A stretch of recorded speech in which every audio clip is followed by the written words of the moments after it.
Hey Dive Hard fam, we are here in Dominica, not the Dominican Republic, but the Commonwealth of Dominica, which is one of the Windward Islands just south of Guadeloupe. And it's actually a beautiful island, very lush green mountains, beautiful ocean, really laid back vibe.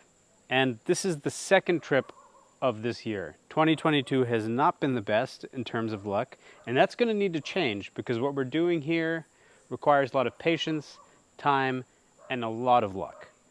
We're trying to swim with sperm whales.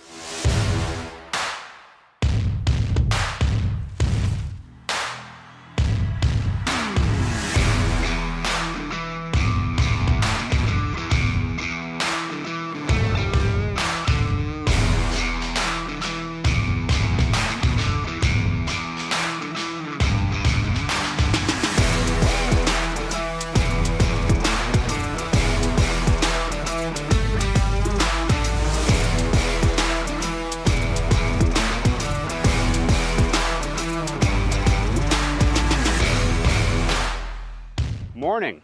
We are at the dock where the boat's going to be picking us up. We're in Portsmouth, which is on the northwest side of the island. Last time I was here was in November 2018 with my friend Galen, and that trip was really kind of a dud. The whales were nowhere to be found, which is really quite bad luck since they're typically residents of Dominica, and that's because on the western side of the island there's a very deep trench where they can dive super deep and hunt for their favorite food, which is giant squid. I did have one pretty nice encounter, and that really left me wanting more. So I'm back, going out with Pernell again. I brought Anna. Wish us luck.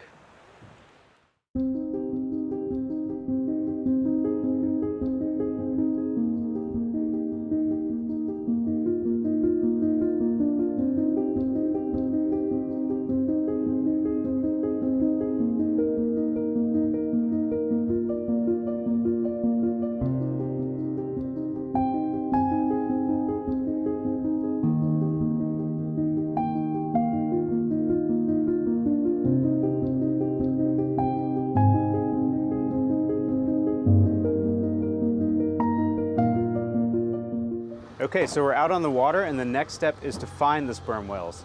Pernell is going to use the hydrophone to try to figure out where they are. They're often super deep where it's dark, and they rely heavily on echolocation.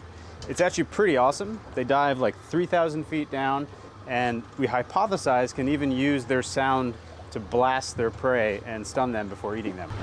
I got Wilson enough.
So we're back at the Champs Hotel.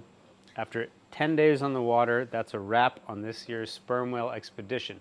And I would have to say that luck is back on our side, since this trip was about 100 times better than the last one. We had sperm whales 8 out of the 10 days, and many, many good encounters with the whales of 2 units in particular.